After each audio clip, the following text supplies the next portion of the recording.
Hello, beloved community, and welcome to PEP's Beloved Community Check-In. My name is Erica Beverett, and we are checking in today with Clean Water Action's Zero Waste Specialist.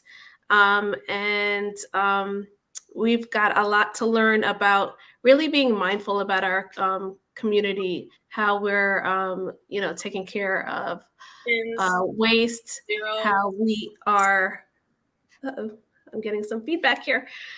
How we are really, engaging in getting rid of throwing things away. It's something as simple as that. I know that Parents Engaging Parents has gotten to engage with um, the zero waste, community work with the Dodge Festival this past year in October in the fall.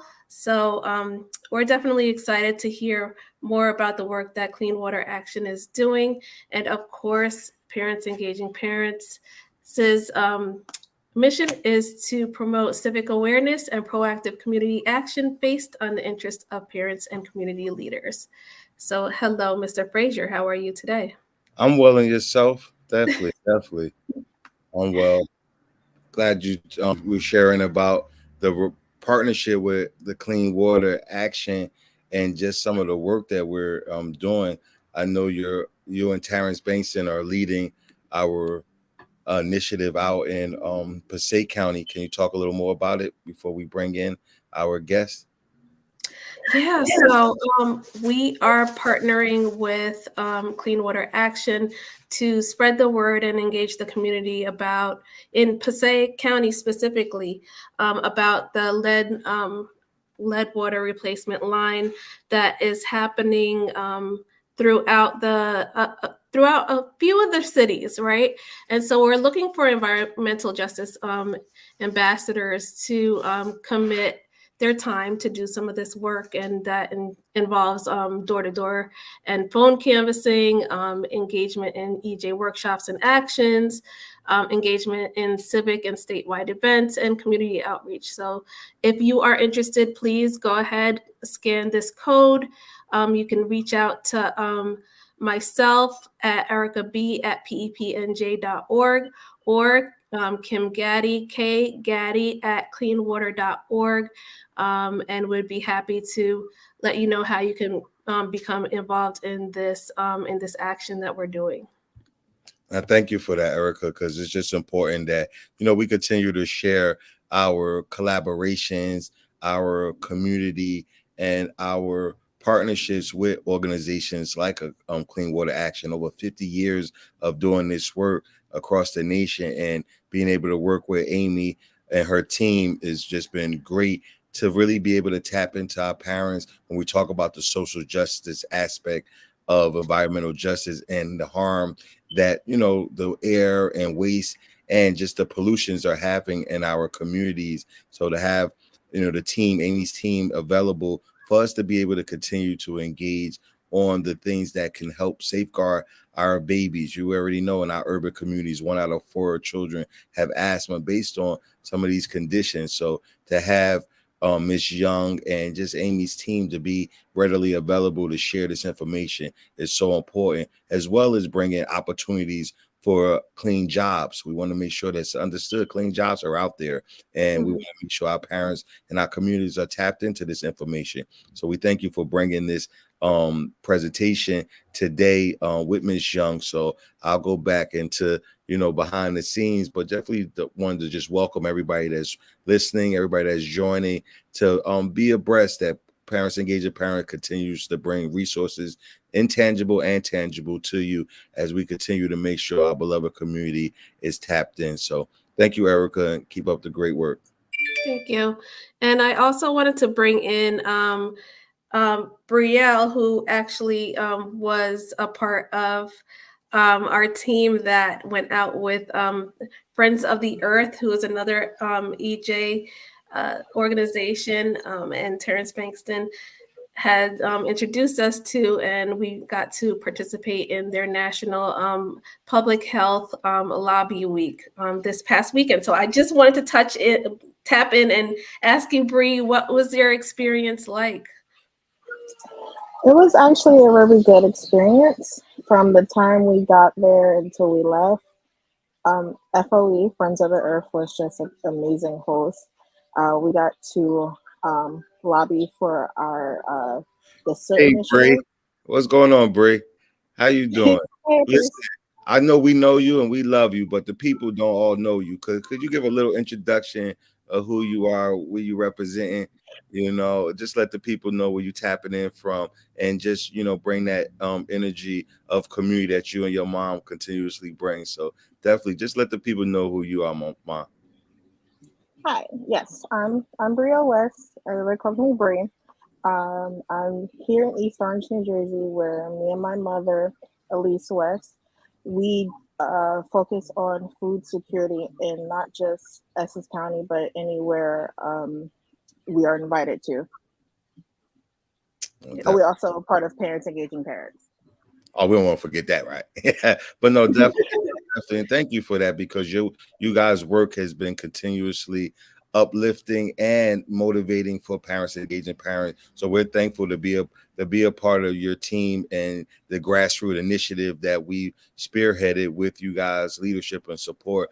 But definitely dig into your experience with parents, engaging parents, and being one of our new young environmental justice ambassadors and taking that trek with us to DC. You was in our retreat at the watershed with SWIA, another environmental justice champion, South Ward, South Ward Environmentalist Association, and just Alliance. Alliance. Excuse me, yes, Alliance. Pardon me, Kim. And you shared with us there that a whole Saturday, and then you joined us in DC for almost 4 days. So could you just give us a little bit of that experience as a young environmental justice growing ambassador, and that experience that you was able to embrace with us in DC? Yes. So it was a really great experience for all 4 days. We were welcomed, like the first day we got there, we were welcomed by CAC, Climate Action Campaign, where they were training us on how to speak with our representatives and Senate office about how to get through with the SIT, the SIT campaign or SIT for Solution. Mhm. And it was actually pretty great. They gave you like points on what to talk to and how to talk to the representatives. Mhm. And then the very next day, we had our meetings. We spoke with staff from um, Payne's office, Senator Payne. Wait, Mhm. yes, Mhm. Senator Booker's office, Menendez, and it all the office was very welcoming, and it was just like a friendly environment, and we got to like actually get all of them to sign on to the uh, initiative. I think that's what it's called. Mhm. But all it was amazing. We got all our steps in. We were speed walking, trying to get to all of the buildings. It was just really amazing.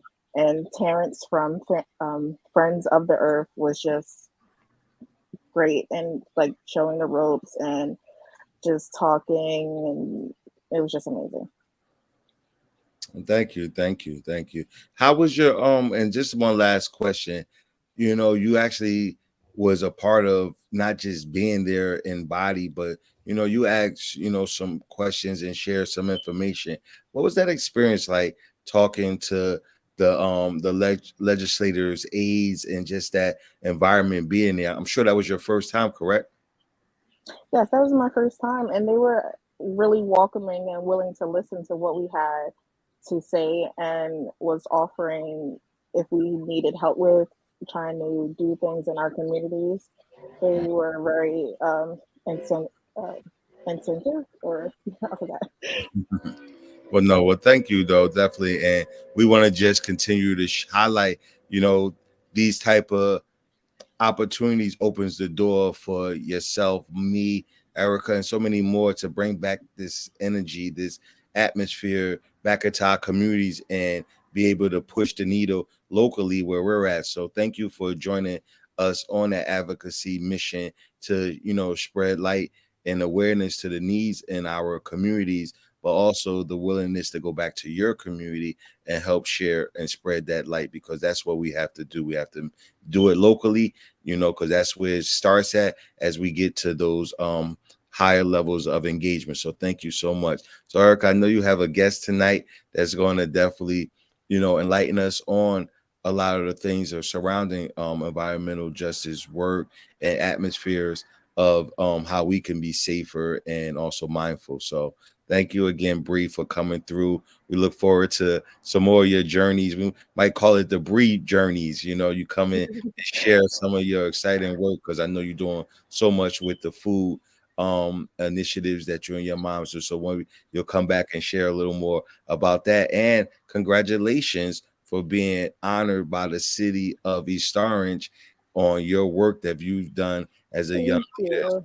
I know I wasn't able to be there to be there with you, but you were in my heart, and I was able to see from afar. So continue that great work that you're doing, and understand that there's so much more to go. Most of us don't get recognized so early in the game, so definitely understand it's a long walk. But I commend you for being recognized so early and continue the work that you on. So thank you again. And also, Thank you if so you would much. like to donate to these initiatives that we have that are ongoing for food security, and also for the EJ work that we are doing, please log on to PEPNJ.org and hit that donate button. That's right. That's right. Okay, so I am going to bring to stream Marta. Marta, thank you for joining us today. Well, thank you. I am so honored to be here. I really, really appreciate you taking the time to have me, to let me speak today. And just thank you very much for letting me be here. Awesome. So tell us a little bit about yourself. Of course, we're starting off with our relational energy. So just tell us where you were raised. Ironically, I was raised in the DC area in Arlington, Virginia. Yeah. So I hope Bree and everybody was able to wave to my parents and sister are still living in that area. Oh, that's awesome. Yeah, I love DC. I really love the energy out there. It's like very vibrant and very metro. So it was an awesome experience. And we're not that far. So it's only a good 3.5, 4-hour drive from here. So there's exactly. And the train is even well, better. for me at least. And train is good. Yeah. And tell us, if you could, give us a fun fact about Marta. I've lived a lot of places.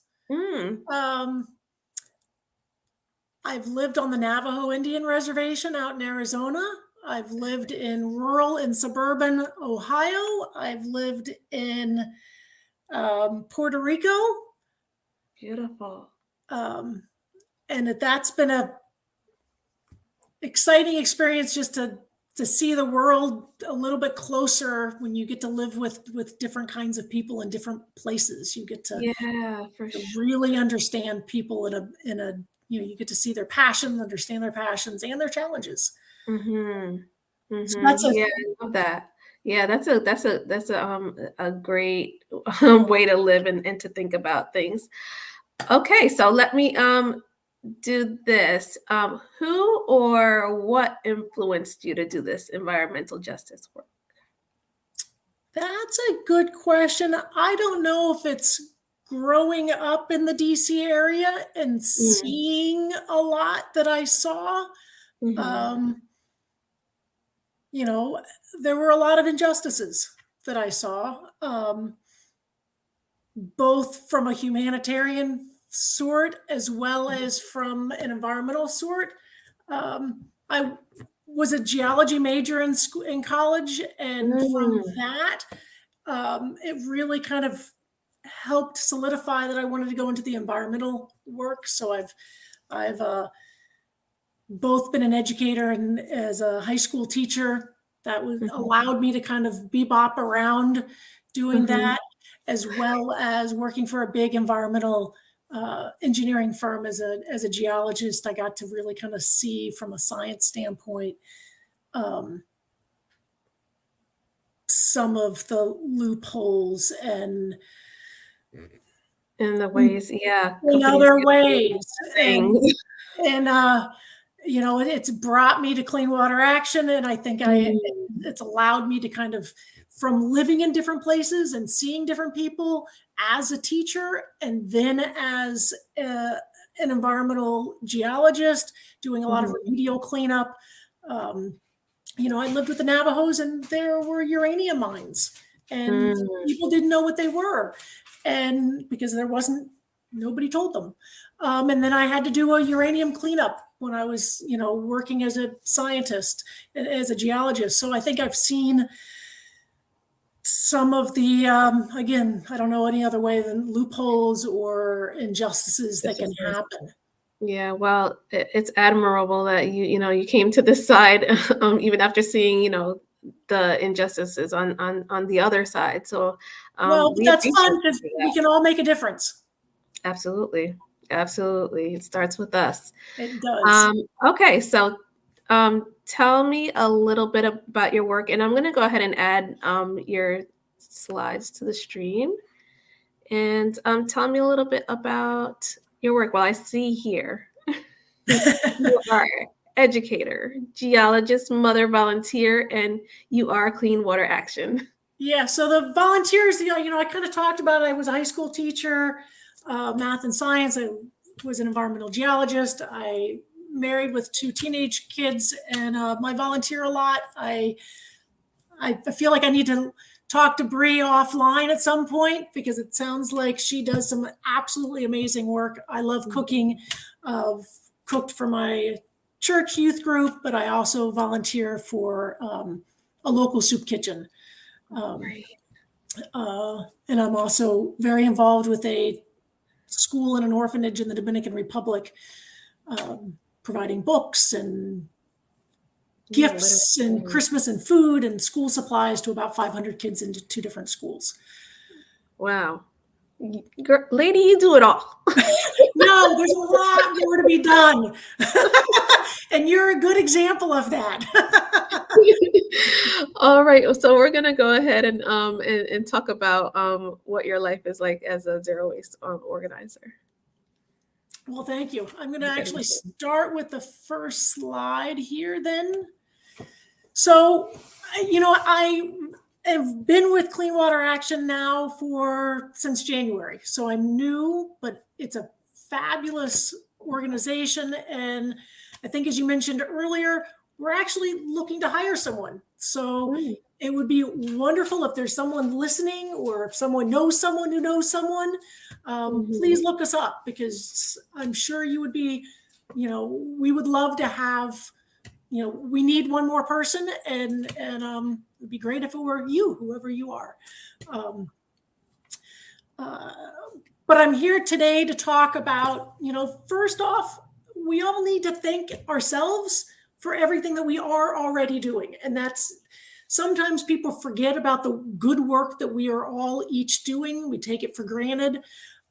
We have a new plastic bag ban. I'm going to talk more about that later, but everybody is doing something, and it is important to look ourselves in the mirror and say thanks.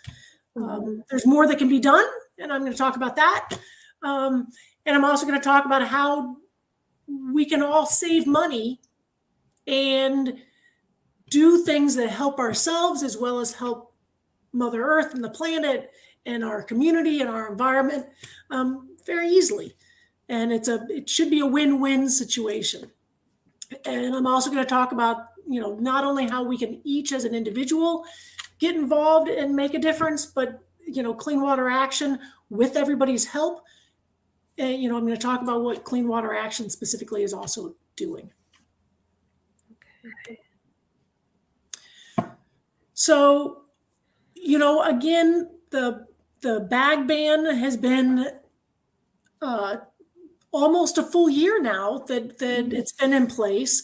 And in the first 6 months alone, we saved 3 billion bags. And I'm going to talk a little bit about where garbage and plastic ends up and why it is important that we have this bag ban in place. And I know personally, it was like, I go to the grocery store. I'm like, I forgot the bag in my car. Yeah. Oh my God. Back out. Yeah, my arms have definitely been working. But you know what? It didn't take that many times of forgetting and running back out to the, running back home or to the car or whatever to get the bag. Little things that we do make a huge impact. And it also is a good reminder that, okay, well, if we did that, what else can we do? What other things can we do to help? But 3 billion bags, that's awesome. And you can do the math pretty quickly. It's been a year. So that number, you can do the multiplication pretty easily.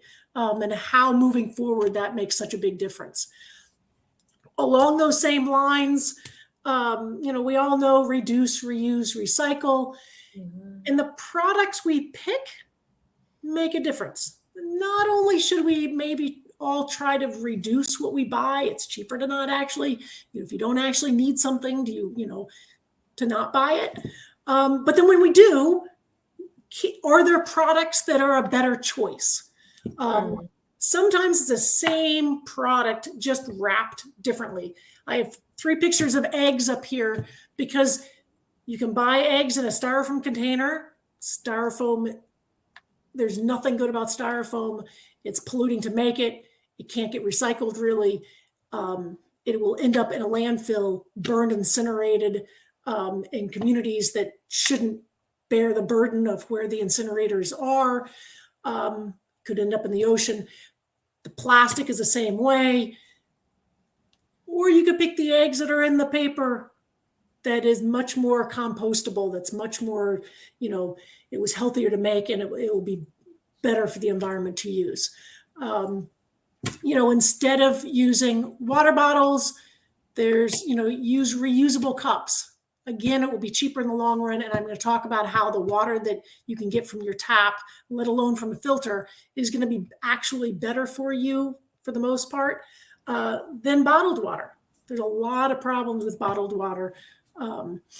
So use reusable as often as you can. That plastic bag, I think it's funny because I think it's important to kind of just remember that you can use everything, even when it comes to a plastic bag that had a loaf of bread in it. Instead of just taking that bag and throwing it away, you could put another peanut butter and jelly sandwich in it. Take it to work, take it to school, whatnot. I personally have 2 cats, and I use it to help clean out the kitty litter. And you can use it multiple times until you can't use it like the kitty litter, and then you can throw it away. But it's a good example of how, if you start kind of thinking about it, there's oh, did I really need that plastic cup? No. Use a reusable. How many times can I use the bag? So I remember all the jokes laughing at grandma washing the Ziploc bags. I used to be like, why are you doing that? But no, it really makes sense. And the tinfoil, I make food for the soup kitchen and I have to put a tinfoil over top of it to put it in the oven. But I actually take the tinfoil back home, wash it, and reuse it a couple more times until I can't. Yes, I used to scratch my head when my mother did the same thing, and now I'm doing the same thing. It not only saves a penny, but it's better for the environment. Right. That's the goal. Right. So over 300 million tons of plastic are produced every year, but only 5 or 6 is actually recycled. It ends up in landfills, burned in incinerators. It ends up in the oceans. And I'm going to talk more about how all of those, there's nothing good about that. So the first thing we can do is just try to reduce and think about the products that we buy. Clean Water Action is working to try to change legislation so that there is, and I'll talk more about that also, about how we're trying to get an extended producer responsibility bill passed. So I'll show you at the end of this how you can help put your name on that to send it out to your local legislators. Every voice matters. Everybody, can make a difference. So not only do we as individuals, can make a difference, but we also want to put the burden back on the manufacturer, on the producer. to Yeah, we have to make them accountable. And you know what I have noticed too as well is that I feel like the most populated places, like there's really no mechanism for really enforcing or not, I don't want to say so much as enforcing, but like really cultivating that culture of recycling. So hopefully, like we're bringing a little bit more awareness to this. Think about, when you're throwing away those 1,000,001 water bottles, mixed up in the garbage, and it might not necessarily make it to recycling. It's kind of, unfortunately, glass and paper and aluminum cans, those have been much more successful in recycling. We're trying to get a bottle bill passed that would give, money back for recycling. The 10 states that have that have been much more successful in recycling. But the concept of actually recycling plastic, it's kind of a farce, because the not only is so much commingled, and so it ends up, you go through all that effort to try to separate your, to recycle things, but the plastic ends up commingled with other plastics, and it ends up in the landfill or incinerated, in EJ communities that, again, we're trying to help with that. But the bottle bill hopefully will help. Yeah, I think it's a step in the right direction for sure. So, 10% worldwide of plastics and garbage ends up in the oceans. In the United States, it's about 1%, but even 1% of the trillions of garbage that is produced is it's too much. Yeah. And then it all ends up, this slide shows how, once it does end up in the oceans, the plastics and the toxins degrade and end up, as microplastics and nanoplastics that end up, the fish end up eating it. And then we end up consuming it. So again, by not getting that straw, by saying no, thank you, by reusing the bags, by just trying to reduce is helpful. This slide is just talking about point source versus non-point source contamination. Point source is when there's a specific point of contamination, versus non-point source. It's, there's a bag here and a bag here and a oil spill here, but if something specifically when industries dump directly into waterways, that's the point source. And again, we've all seen the injustice and the loopholes that, we need to stop, and we can make a difference. Our voices matter and our voices can be heard. It's crazy to think about the fact that plastic is added to specific products that we aren't aware of, that we then accidentally maybe consume. So another of the bills that we're trying to work on is to remove. There's no reason that there should be plastic in our toothpaste. Yeah, that's that has me baffled right now. The grit, they claim that it's a cheap way of creating the friction that then helps remove the gunk from our teeth. But there's other ways that we could be doing that better. Baking soda is one. Baking soda. Amen to that. Yes. So read labels. But the problem is a lot of the labels are written and maybe don't have to actually claim plastic. Oh, wow. So that's one of the loopholes. So we are right now, this EPR, this extended producer responsibility bill, it's going to take us a little bit of time, but we are working hard to get this bill the best bill ever so that the loopholes, there won't be as many. There won't be any. Yeah. So I see, okay, so I see here toothpaste, eyeliner, sunscreen, nail polish, wet wipes, nylon clothing, polyester clothing, abrasive house cleaners, tires, and cigarette butts. Hmm. Right. And it's scary to think that, there have been studies that show that bottled water has a dozen or more microplastics in the water that we are drinking.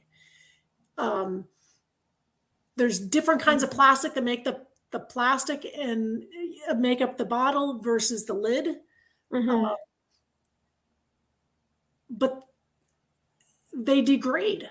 The plastics, they get heated, they get cooled during the hot temperatures, during the cold temperatures.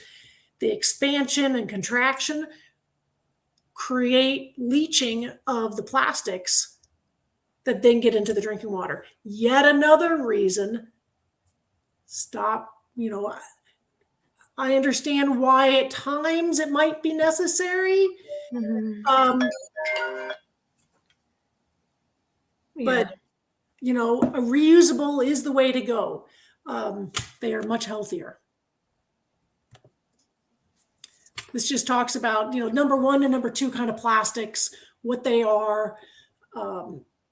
They are the type of plastic that is easier to recycle, but at the moment, without the bill, the bottle bill, everything gets commingled. And that's in part why only 5 or 6% gets recycled. But also just the creation of the plastic and recycling of the plastic. Those factories are often in EJ communities that are the ones who are bearing the brunt for the furthering injustice, that are creating the microplastics to go up into the air. So another thing that Clean Water Action is trying to do is close the incinerators, try to close and stop the plastics from being used to begin with. And in our culture, we've been becoming more and more of a single-use society. We didn't used to be. We used to not, we used to do a lot more reusable. Yeah, even like up to the 80s. Like, remember, like we used to have like lunch boxes and thermoses, and yeah, what happened? Yeah, We have to again, get back it's, to that. even from a dollar point, it is much cheaper to go back that way. Well, not to those plastics though, because I'm sure those plastics were no bueno for us. Because I remember the contents of those thermoses, it actually tasting like plastic. So No, that is true. Yeah. That is true. That is true. But then I have a slide in here. Yeah, I think this is how many of us have ever, I know I have a bunch. You take that, you open up that lid of the plastic bottle, you take a sip of it, and I can taste the plastic sometimes. Kind of like what you were just saying about your, the lunch thermos. Yeah. And it's because the cap specifically, well, all of it is leaching, but when they've done the studies on the water, most of it is the cap that is disintegrating into the water. So is that one of the reasons why they ask like when you're recycling, they say take the top off of the bottle? It's in part, should but it's also because there's most of the reason is because there's so little, they clog the machines. Ah, okay. Okay. I thought it was some reason why they didn't break down or whatever. And Yeah, right, properly. it's a different kind of a plastic. Yeah, it is. But they actually are so little they end up clogging the system a lot. Again, I'm gonna, this, and I'm sorry, this seems a little cut off, so I apologize for that there seemed to be a language issue. But the burden, again, I keep talking about the things that we can do as an individual to try to reduce. But this bill, it's Senate Bill 426. try to keep your ears out for it, do what you can to try to promote it. But one of the things that it is trying to do, well, the big thing is trying to put the burden back on the manufacturer, on the producer, so that in 10 years, there is a 50, by 2032, there will be a 50% reduction in weight of the plastic. So that, and we're doing it in such so that every 2 years, there's a 10% reduction. And we're doing it that way so that we don't wake up in 10 years and say, oh, that's too bad. You didn't quite actually meet your goal. Mm-hmm. Oh, that's not good. No, but if every 2 years they have to reduce by 10%, that keeps them that helps them be accountable. Mm-hmm. Also gives them time in reality to tweak their systems, to figure out better practices on their own end to do a better job. Because it is expensive, and it will allow them time so that in 10 years they have met that 50% reduction. So mm-hmm. That's the goal. And also, we're trying to prevent loopholes, so the chemical recycling doesn't count as recycling, because we don't want plastic recycling to end up going as fuel or fuel substitute, and for these companies to have it counted as recycling. That's a loophole that shouldn't be counted that way. And funding needs to be reallocated better to prioritize EJ communities. Can you tell us what are EJ communities? Because sometimes some people might not necessarily. Environmental justice communities are, and I should have spelled that out. They're communities that have taken too much of the burden. They're often communities of color that have just had time and time again injustices. Mm-hmm. And I know they're surrounded by industrial companies and facilities, right? Yes. So I have another slide that will show, I'm not sure which one it is coming up, that shows that, there are 4 incinerators in New Jersey. And guess where they are? They're in environmental justice communities. So when the garbage that actually comes from New York, because one of them takes garbage from New York, is burned, it spews all sorts of toxic chemicals up into the air that the people who live closer to the incinerators then breathe, which is why there's more asthma, which is why there's more health issues in certain communities than in others. And that needs to be stopped. Mm-hmm. Land was cheaper. Originally, land was designated as, this land is going to have, the industries. And this is the only area that certain people can live. Mm-hmm. And that's kind of how it started, and we need to fix that. That is lots of work to do. Yeah, and it takes all of us. So all of us, one person at a time, can make a difference. And it is important to not get overwhelmed by certain issues, but to keep moving forward. I think it is very important to stay positive and see lemonade within the lemons.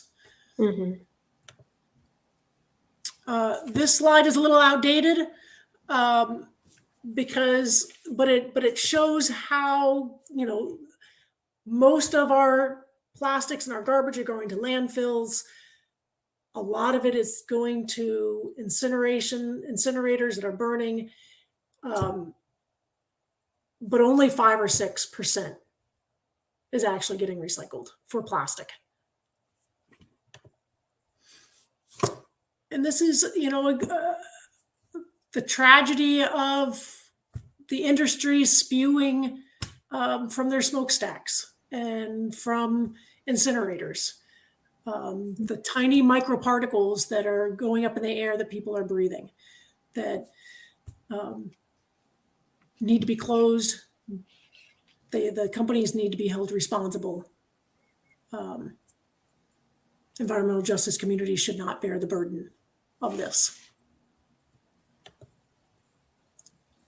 80% of all U.S. incinerators are in EJ communities. And as I was just saying, Jersey has 4,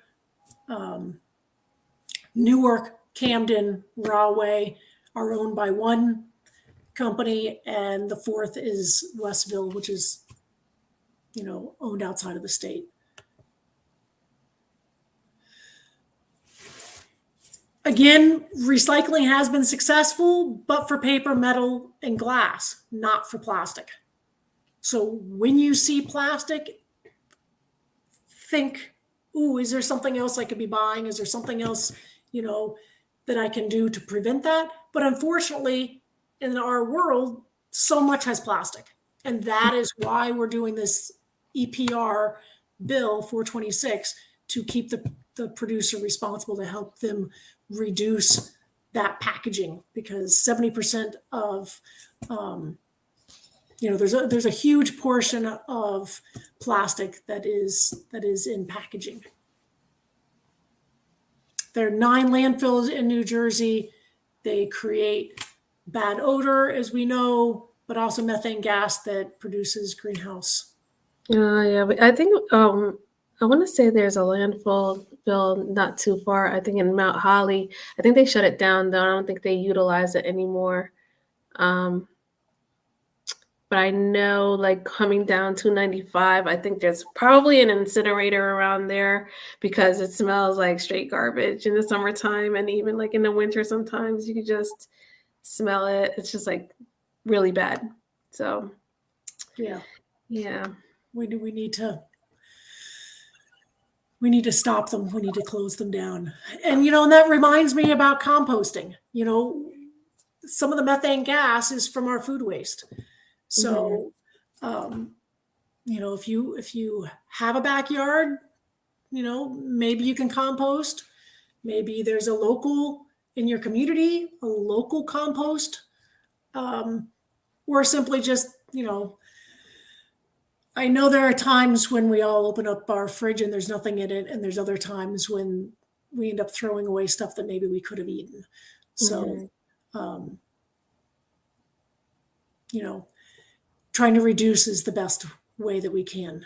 It's funny, I work for this, I volunteer for this soup kitchen, and they take some of their leftovers to a goat farm. Oh. So there's a lot of you can be creative with how to sometimes get rid of, if you have a bunny rabbit, or if your friend does, maybe they want your leftovers. But just some creative ways of composting. But we can all make a difference, and it's important to remember that. Again, say no to straws, and bring your own reusable containers in. And if you see garbage, pick it up, because we all accidentally litter. We don't mean to, but sometimes things fall out. So if you see it, pick it up, because it will help us all. I see Elise West is on Facebook, and she made a comment earlier, and I just wanted to share up here that sneaker companies use recycled bottles to make sneakers. Oh, never. Yeah, I didn't even know that. Yeah, there are some. I do know, like, sometimes coats and clothing can definitely be utilized. I know that the coats that PEP gives away are used or made through environmentally friendly ways, so they are recycled as well. They're always brand new, but they were recycled materials at some point or another. Which is fabulous, and recycling is wonderful. We just sometimes have to be careful, because sometimes the recycling creates as much pollution in the community in which the recycling company is located as making the raw product. So that is a major problem with plastic. Is when it is recycled, it spews a lot of toxins into the air. So And yeah, and then also Elise West asks, what about composting for gardening? fabulous. That's what I was just talking about. So thank you for mentioning that. Composting is phenomenal. It's healthy for your garden, and it saves it going to the landfills where it will end up creating a lot of methane gas. But it's very nutritious for your soil and for therefore for your plants. So composting is wonderful. Great question. Okay. You know, and some of these I have, you can take a look at them closer, maybe offline. But it's just talking about the different, you know, the quantities of single-use products. And again, just kind of reiterating how important it is to use reusables. I think I've talked about each of these kind of facts during this talk, but again, this is, you know, I created this, so I thought I would just kind of throw this page in. Oh, but one thing I didn't talk about is the fact, the scary fact that in 2 years, it's mind-blowing to me to think, but in 2 years, there's going to be unless we change our trajectory, there's going to be a 3-to-1 ratio of 3 tons of fish for every 1 ton of plastic in the ocean. Ooh. Yeah, that seems like a problem. And then there's all other types of things that are going on with our food systems at this point. Right. With the genetically modified and generated meats and foods that they're aiming to push for our consumption. So yeah, that's scary. But we can make a difference, and we just have to lead by example, spread the word, and talk, you know, to, you know, when you have the opportunity to sign your name, to talk to, like Bree went to DC and talked to senators. That's phenomenal. She got her voice heard. You know, anytime we have the opportunity to do something like that, that's wonderful. So at the end of this, I'm going to, you know, there's a link that you can, you know, website that you can go on to Clean Water Action and go to our Take Action sites and sign your name to things to, again, get your voice heard. But appreciate, you know, as this slide is saying, appreciate what you are doing and just keep moving forward. But I can't see any other questions. Are there? You've been doing a great job, Eric, of helping me navigate that. You're fine. The only other question was how to get to this information. And I see here you have www.cleanwateraction.org on there. Yes. So please go on our website, look around. If you're interested in working for a great organization, look us up. Otherwise, if you want to look at all the things that we are doing to see what more you can do, there's a lot. So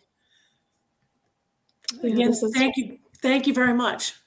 No, thank you for coming on and sharing your expertise and your experiences with the EJ work, because you didn't have to share about the uranium and being on the other side of the table, so to say, of experiencing the injustices that EJ communities are going through. And you know, it's enlightening, and it's good to know that, you know, we have folks that are out there that are really advocating for for wellness for our communities. So thank you. Yeah, no, I've between living in and, I've lived in a number of places, and I've lived in EJ communities. And I've been able to see firsthand some of the injustices, and it's just, yeah, I want to do my part in trying to make a difference. One of the things that I did learn this past week was in EJ communities, life expectancies were cut 22 years for those living in EJ communities. So that's, that's a lot of time. That's a lot of life that's cut off, you know, and it doesn't have to be that way. No, I hadn't heard that stat. That's I knew it was something bad. Yeah. Yeah. So thank you once again for joining us on the Beloved Community Check-In. Marta, it was a pleasure having you with us today. And of course, if you want to learn more about this work that's happening at Clean Water Action, definitely log onto their website and put it in the chat. And also, if you'd like to continue to see this work done, please go ahead, go to PEPNJ.org, hit the donate button, and so that we can continue the work that we're doing within our communities, EJ communities, all communities throughout New Jersey, North, South, East, West, and of course, Miss West. We have a few events coming up. They will be posted on our Facebook and Instagram. We are going to be doing food giveaways as well. Grassroots is going to be bringing in the blessings on Easter Sunday in Passaic. So look out for that flyer as well. And it's work. Like she just keeps going. Like it's hard to keep up sometimes. And of course, and you're the best, Miss West. Both of the West. I'm gonna start calling you the Westest because now it's two of you. So the Westest, you guys are the bestest. Thank you. And also East Orange, we're going to be having a party with the Easter Bunny, and looking forward to that. I'm definitely going to be there. And I know Bree is amped up to have fun with the kiddos, and so am I, because I miss them dearly. And thank you once again for tuning into the Beloved Community Check-In. My name is Erica Beverett, and of course, we will be back on next Wednesday with the Community Food Bank of New Jersey to share some healthy tips on changing our behaviors and getting ready. I hate to say getting ready for the summer, because we really need to be incorporating this into our daily, everyday lives. So we're going to be getting healthy, whether it's again or continuing. But thank you again, once again, for tuning in. Have a great night, everyone.